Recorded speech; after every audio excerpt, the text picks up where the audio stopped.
Dans cette vidéo, nous continuons d'affronter les bots du site chess.com de niveau débutant à intermédiaire de la catégorie créateur de contenu.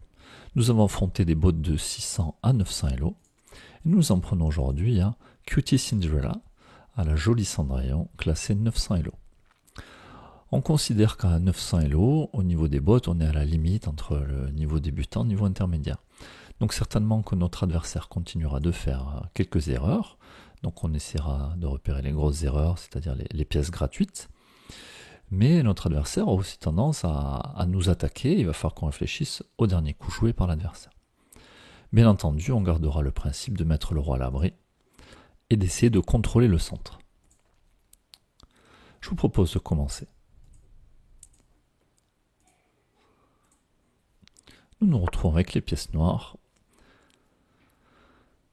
Et donc, Cinderella, Cendrillon, qui commence par jouer F4. Du coup, je ne peux pas jouer E5, sinon je perdrai mon pion. Je vais jouer donc D5. Mon pion qui permet de contrôler des cases au centre. On va sortir le cavalier, ensuite on avancera notre pion E, on sortira le fou pour faire un roc.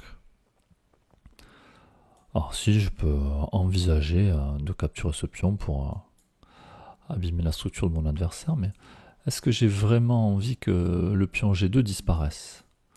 Parce qu'après je vais pas me retrouver embêté avec une tour en face, une fois que j'aurai roqué. Bon. Alors j'ai envie quand même de sortir mon fou avant de pousser mon pion. Sinon mon fou va se retrouver enfermé par mes pions, je ne saurais pas trop où le mettre. Alors maintenant je réfléchis quand même. Parce que mon adversaire peut m'embêter si je sors mon fou. Pas plus que ça. Donc on y va. Et ensuite je pourrai jouer mon pion E, sortir l'autre fou et roquer. Attention que si le fou de mon adversaire sort, il perd la défense de son cavalier. Puis là je vois déjà une case très intéressante pour mon cavalier. Puisque mon adversaire a avancé ses pions D et F, mon cavalier ne pourra plus être chassé par un pion si je viens le mettre en E4, ce qu'on appelle un avant-poste. Mais bon, je vais déjà sortir mon fou.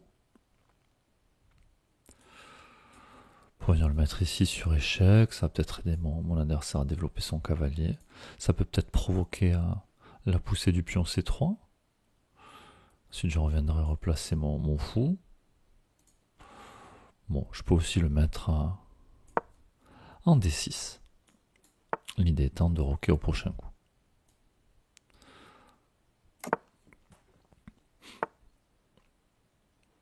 Alors mon adversaire qui met le fou sur la grande diagonale, donc attention, si mon pion n'est pas là, puis mon pion B7 n'est pas défendu, ma tour pourra avoir des ennuis. Donc je peux développer mon cavalier, alors la question c'est où est-ce que je vais le mettre? En C6, en D7. Alors j'ai envie de le mettre en D7, parce que je me dis que mon cavalier F6 va pas rester là.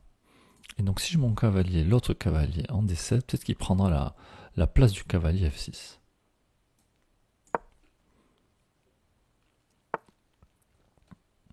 Et donc je pense que c'est ce que je vais faire. Je vais aller installer mon cavalier, et puis prendre la place de l'autre. Comme ça, si jamais mon adversaire ne supporte pas mon cavalier à cet endroit, s'il veut les échanger, ben, tu veux les échanger, ok, mais moi j'en mettrai un autre à la place. Et là, déjà, j'envisage moi-même d'échanger pour prendre la place. Et puis si je veux ne pas être chassé, peut-être que je vais échanger, prendre son cavalier, aller mettre le mien à la place. Après tout, mon fou de case blanche, c'est mon mauvais fou, puisque mes pions sont sur blanc. Alors je vois quand même ce que fait mon adversaire. Maintenant que j'ai mis mon roi à l'abri, l'impression qu'il m'offre une tour. En tout cas, il m'offre une qualité, puisque si je prends sa tour, je perds mon fou. Alors ici, c'est mon bon fou, donc est-ce que j'ai envie de l'échanger? Oui, puis je commence déjà à visualiser des choses. Est-ce qu'il va reprendre du cavalier ou est-ce qu'il va reprendre du pion? Voilà, j'ai tout un tas de choses à calculer. Donc à 900 elo, on va pas tout envisager. Mais c'est vrai qu'on pourrait se dire, tiens, je mange avec le cavalier. Ça fait une fourchette sur la dame et la tour. Donc très certainement que l'adversaire réagirait, peut-être en mangeant avec le fou. Ensuite, je pourrais manger le cavalier pour l'empêcher de défendre la tour. Du coup, je prendrai la tour et puis je viendrai installer mon cavalier par la suite. Bon, on va rester assez simple, on va éviter de calculer tout ça. On a une qualité à prendre, on va aller la prendre. Alors maintenant, j'ai du matériel en plus. Je considère d'échanger ce cavalier et de venir installer l'autre.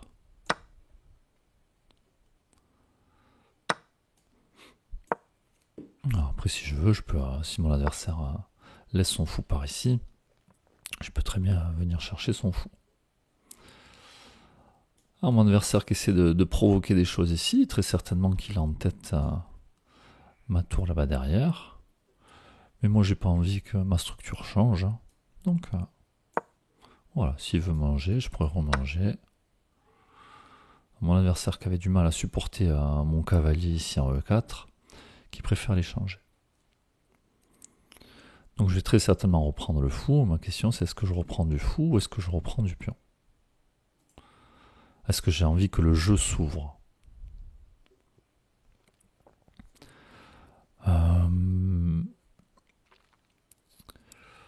Oui, après si je reprends du fou, j'attaquerai sa tour.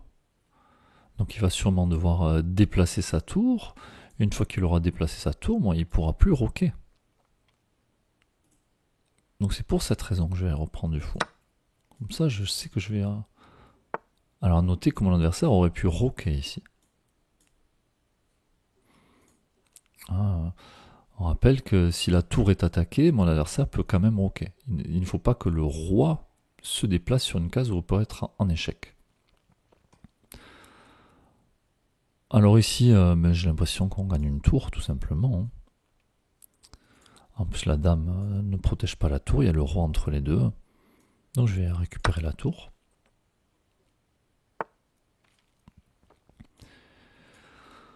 Est-ce que je suis pressé de revenir? Bon, pas plus que ça. Est-ce que maintenant j'ai envie d'échanger du matériel? Oui, j'ai du matériel d'avance. Après, je m'intéresse à un coup comme dame B6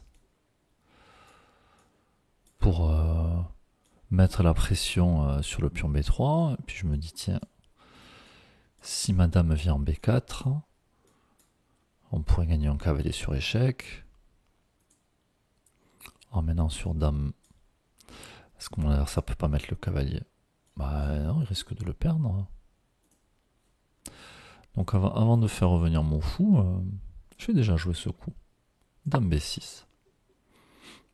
Et voir si mon adversaire perçoit cette menace. Apparemment, il ne l'a pas vu. Alors maintenant, si je mets le roi en échec, est-ce qu'il peut couvrir avec le cavalier? Non. Donc je pense qu'ici, je vais gagner un cavalier. Échec. Et je prends le cavalier.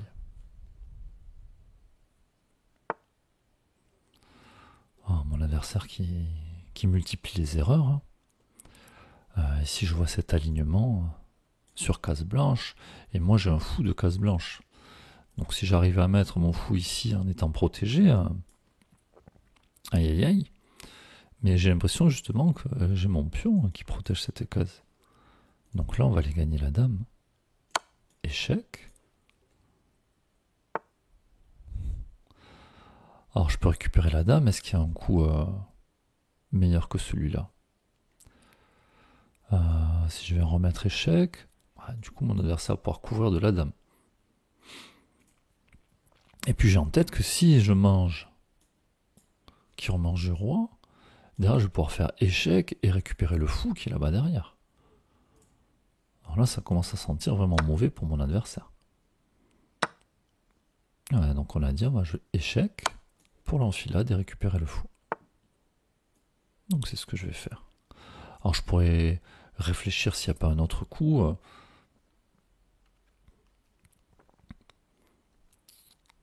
Parce qu'après tout, le roi peut pas fuir, il y a mon pion qui gêne.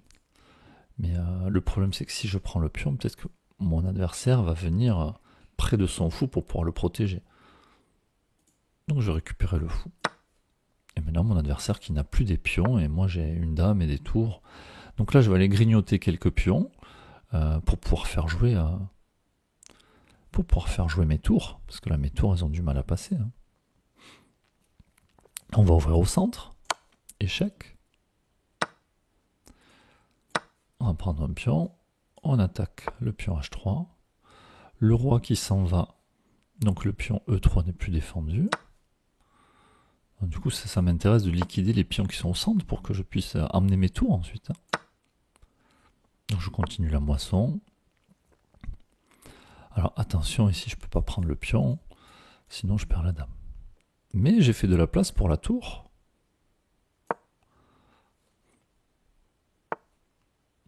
Oh, mon adversaire qui menace des choses. Oui, mais méfie-toi. Si moi je prends, ensuite je vais pouvoir ramener une autre tour. Donc c'est pour ça, ça ne me dérange pas d'avoir des pions doublés. Au contraire, ça m'ouvre la diagonale de ma tour. Et donc on y va, échec. Voilà, le roi qui se retrouve coincé au bord. Je pense qu'on est au bord de l'échec et mat ici. Hein. Donc là, venir manger, échec. Le roi qui va devoir bouger. Et ensuite, on va mater avec la dame. Hein. Donc le roi, il n'y a que 2 cases. Hein. Il monte ou il descend, peu importe. Et ici, on va pouvoir venir mater. Alors, je ne peux pas mater avec la tour, parce que sinon, le roi pourrait prendre le pion. Je peux aussi venir mater ici. Hein. Puisque madame, une fois qu'elle est en A2, elle va protéger le pion A6 à travers le roi qui ne peut pas s'enfuir à cause de la tour. Bon, ici, il y a plusieurs façons de terminer la partie. Je vous laisse choisir celle que vous préférez. Échec et mat. Bon, Cendrillon, qui a fait quand même pas mal d'erreurs, et on a gagné assez facilement beaucoup de pièces. Bon, une fois qu'on avait un gros avantage, il a fait convertir, et ça s'est fait rapidement et facilement. On n'avait que des pions qui nous gênaient, on en a enlevé quelques-uns pour que nos tours puissent circuler. Et la partie s'est terminée très rapidement. Bon, j'espère que cette vidéo vous a plu. N'hésitez pas à poser des questions, à laisser des commentaires. À bientôt.